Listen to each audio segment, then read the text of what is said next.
Hello ವೀಕ್ಷಕರೇ, ಎಲ್ಲರೂ ಹೇಗಿದ್ದೀರಾ? ಎಲ್ಲರೂ ಚೆನ್ನಾಗಿದ್ದೀರಾ ಅಂತ ಭಾವಿಸುತ್ತಾ ಇವತ್ತಿನ ವಿಷಯದ ಕಡೆ ನೋಡೋಣ.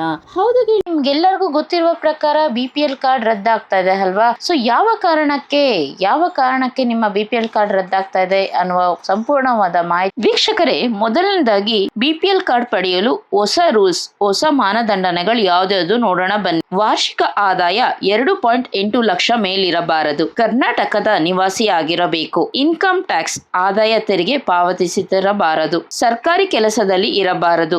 ಸರ್ಕಾರಿ ಸಂಸ್ಥೆಗಳ ಕಾಯಂ ಉದ್ಯೋಗಿಗಳು ಆಗಿರಬಾರದು. ಡಾಕ್ಟರ್, ಲಾಯರ್, ಅಕೌಂಟೆಂಟ್ ಆಗಿರಬಾರದು. ಅನುದಾನಿತ ಅಥವಾ ಅನುದಾನ ರಹಿತ ಶಾಲಾ ಕಾಲೇಜುಗಳಲ್ಲಿ ನೌಕರರ ಆಗಿರಬಾರದು. ಅಧಿಸೂಚಿತ ಗುತ್ತಿಗೆದಾರರು ಅಥವಾ APMC ವ್ಯಾಪಾರಿಗಳು, ಕಮಿಷನ್ ಏಜೆಂಟ್ಗಳಿಗೂ ಸಹ ಈ ಒಂದು ಕಾರ್ಡ್ ಅನ್ನು ತೆಗೆದುಕೊಳ್ಳುವ ಸೌಲಭ್ಯ ಇರುವುದಿಲ್ಲ. ಹಾಗೆ MNC ಕಂಪನಿಗಳು, ಕೈಗಾರಿಕಾ ಉದ್ಯಮಿಗಳಿಗೂ ಕಾರ್ಡ್ ಬರುವುದಿಲ್ಲ. 3 ಹೆಕ್ಟೇರ್ಗಿಂತ ಹೆಚ್ಚು ಇದ್ದರೆ ಈ ಕಾರ್ಡ್ ಲಭ್ಯ ಇರುವುದಿಲ್ಲ. ಸಿಟಿಯಲ್ಲಿ 1000 ಚದುರ ಅಡಿಗಿಂತ ವಿಸ್ತರಣೆ ಹೊಂದಿರುವವರಿಗೂ ಈ ಕಾರ್ಡ್ ಲಭ್ಯ ಇರುವುದಿಲ್ಲ. ಹಾಗೆ ಸ್ವಂತ ಮನೆ ಸಹ ಇರುವಂತಿಲ್ಲ. 100 cc ಬೈಕ್ಗಳು, ವೆಹಿಕಲ್ಗಳು, ಹಾಗೆ ವೈಟ್ ಬೋರ್ಡ್ ಕಾರ್ಗಳು ಆಗಿರ್ಬೋದು ಅಥವಾ 4 ಚಕ್ರದ ಯಾವುದೇ ವಾಹನಗಳು ಇದ್ದರೂ ಸಹ ಅಂತವರಿಗೆ ಈ ಕಾರ್ಡ್ ಲಭ್ಯ ಇರುವುದಿಲ್ಲ. ಈ ಎಲ್ಲ ಮಾನದಂಡನೆಗಳನ್ನು ಪಂಚಾಯತ್ ಮಟ್ಟದಲ್ಲಿ ನಡೆಸುವಂತೆ ಸಿದ್ದರಾಮಯ್ಯರವರು ಸೂಚಿಸಿದ್ದಾರೆ. ಹಾಗೆ ಪರಿಶಿಷ್ಟ ಜಾತಿ ಮತ್ತು ಪರಿಶಿಷ್ಟ ಪಂಗಡದವರಿಗೆ ನ್ಯಾಯಬೆಲೆ ಅಂಗಡಿಯನ್ನು ಆದ್ಯತೆ ಮೇರೆಗೆ ನೀಡಲಾಗುವುದು. ಅಂದರೆ BPL ಸದಸ್ಯರ ಸಂಖ್ಯೆ ಜಾಸ್ತಿ ಆಗಿದ್ದಲ್ಲಿ ಅದರ ಮೇರೆಗೆ ಅದರ ಸಂಖ್ಯೆಗೆ ಅನುಗುಣವಾಗಿ ಆದ್ಯತೆ ಇದ್ದರೆ ನ್ಯಾಯಬೆಲೆ ಅಂಗಡಿಯನ್ನು ಪರಿಶಿಷ್ಟ ಜಾತಿ ಮತ್ತು ಪರಿಶಿಷ್ಟ ಪಂಗಡದವರಿಗೆ ಇನ್ನೂ ಹೆಚ್ಚಾಗಿ ನೋಡಿಕೊಳ್ಳುವ ಸಾಧ್ಯತೆ ಇದೆ. ಆಹಾರ ಧಾನ್ಯ ಸಾಗಿಸುವ ವಾಹನಕ್ಕೆ GPS ಅಳವಡಿಸುವುದು ಎಂದು ಸೂಚಿಸಲಾಗಿದೆ. ಅಂದರೆ ಎಷ್ಟೊಂದು ಸಲ ಆಹಾರ ಧಾನ್ಯ ಏನ್ ಸಾಗಿಸುತ್ತಾ ಇರೋ ವಾಹನದಿಂದ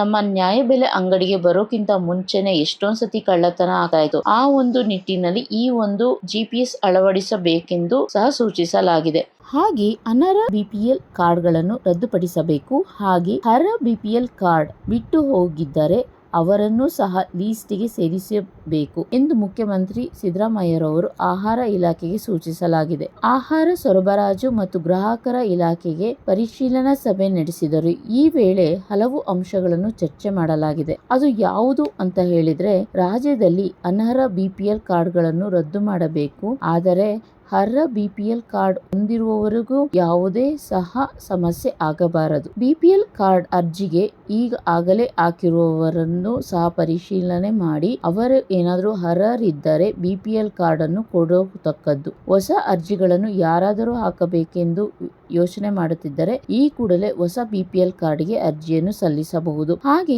ಈಗಾಗಲೇ ಅನರ್ಹ BPL ಕಾರ್ಡ್ಗಳನ್ನು ಫಸ್ಟ್ ಲೀಸ್ಟ್ ನ ಪೈಕಿ ಈಗಾಗಲೇ 3,65,614 ಪಡಿತರ ಚೀಟಿಗಳನ್ನು ರದ್ದು ಮಾಡಲಾಗಿದೆ. ಹೌದು, ಇದನ್ನೆಲ್ಲ ಸರ್ಕಾರ ಯಾವ ಕಾರಣಕ್ಕೆ ಮತ್ತೆ ಪರಿಶೀಲನೆಯನ್ನು ಮಾಡ್ತಾ ಇದ್ದಾರೆ ಎನ್ನುವ ಕುರಿತಾಗಿ ನೋಡಿ.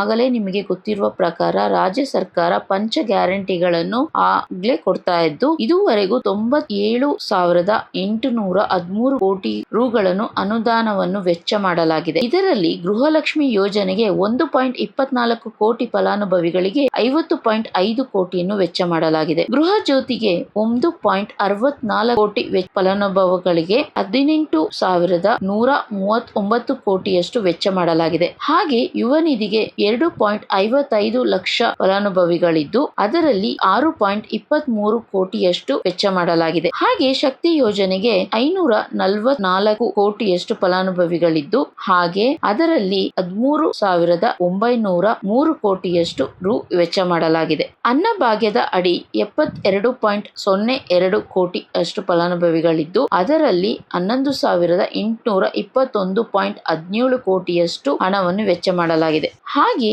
ಮರಣ ಹೊಂದಿದ ಫಲಾನುಭವಿಗಳಿಗೆ ಪ್ರತಿ ತಿಂಗಳು ಪಂಚಾಯತ್ ಅಡಿಯಲ್ಲಿ ಅವರನ್ನು ನವೀಕರಿಸಿ ಏನು ಒಂದು ಲೀಸ್ಟ್ ನ ಮಾಡಬೇಕು. ಹಾಗೆ ಯಾರೆಲ್ಲ ಮರಣ ಹೊಂದಿರ್ತಾರೋ ಅವರ ಲೀಸ್ಟ್ ಅನ್ನು ಪಂಚಾಯತ್ ವತಿಯಿಂದ ಅವರ ನಿಟ್ಟಿನಲ್ಲಿ ಪಂಚಾಯತ್ ಮಂಡಳಿಯವರು ಅವರು ಬ್ಯಾಂಕಿಗೆ ಅವರ ಒಂದು ಮರಣದ ಒಂದು ಸ್ಟೇಟ್ಮೆಂಟ್ ನ ಕೊಟ್ಬಿಟ್ಟು ಅಲ್ಲೂ ಸಹ ಅವರಿಗೆ ಹಣದ ಒಂದು ಏನಿರುತ್ತೆ ಅದನ್ನ ಸ್ಟಾಪ್ ಮಾಡಿಸ್ಬಿಟ್ಟು ಹಾಗೇನೆ ಅವರನ್ನು ಏನ್ ಈ ಫಲಾನುಭವಿಗಳು ಆಗಿದ್ದು ಅವರೇನಾದ್ರೂ ಅವರ ಹೆಸರಿನಲ್ಲಿ ಮನೇಲಿ ಯಾರಾದ್ರೂ ತಗೊಂತಾ ಇದ್ರು ಸಹ ಈ ಒಂದು ಲೀಸ್ಟಿನಲ್ಲಿ ಅವರ ಹೆಸರನ್ನು ಸಹ ತೆಗೆದು ಹಾಕಬೇಕು ಅಂತ ಹೇಳಿ ಈ ಒಂದು ಸೂಚನೆಯನ್ನು ಸಹ ಮುಖ್ಯಮಂತ್ರಿಯವರು ಇಲ್ಲಿ ಪ್ರಸ್ತಾವನೆ ಮಾಡಿದ್ದಾರೆ. ಆದಷ್ಟು ಪಂಚ ಗ್ಯಾರಂಟಿಗಳಲ್ಲಿ ಆದಷ್ಟು ವೆಚ್ಚವನ್ನು ಕಡಿಮೆ ಮಾಡುವ ನಿಟ್ಟಿನಲ್ಲಿ ಈ ಎಲ್ಲಾ ಕಾರ್ಯಕ್ರಮಗಳನ್ನು ಕೇಂದ್ರ ಸರ್ಕಾರ ರಾಜ್ಯ ಸರ್ಕಾರ ಯೋಚನೆಯನ್ನು ಮಾಡಲಾಗಿದೆ. ನೋಡಿ, ಯಾರೆಲ್ಲ ಇನ್ನು ಅರ್ಜಿ ಹಾಕಿಲ್ಲ, ಈಗ ಹೊಸದಾಗಿ ಅರ್ಜಿ ಹಾಕುವವರು ಸಹ BPL ಕಾರ್ಡ್ಗಳಿಗೆ ನೀವು ಅರ್ಜಿಯನ್ನು ಸಲ್ಲಿಸಬಹುದಾಗಿದೆ. ಹಾಗೆ ನಾನು ಹೇಳಿರುವ ಮಾಹಿತಿ ನಿಮಗೆಲ್ಲ ಇಷ್ಟವಾಗಿದ್ದಲ್ಲಿ ದಯಮಾಡಿ ಸಬ್ಸ್ಕ್ರೈಬ್ ಮಾಡಿ, ಹಾಗೆ ಲೈಕ್ ಮಾಡಿ, ಶೇರ್ ಮಾಡಿ, ಕಮೆಂಟ್ ಮಾಡೋದನ್ನ ಮರಿಬೇಡಿ. ಧನ್ಯವಾದಗಳು.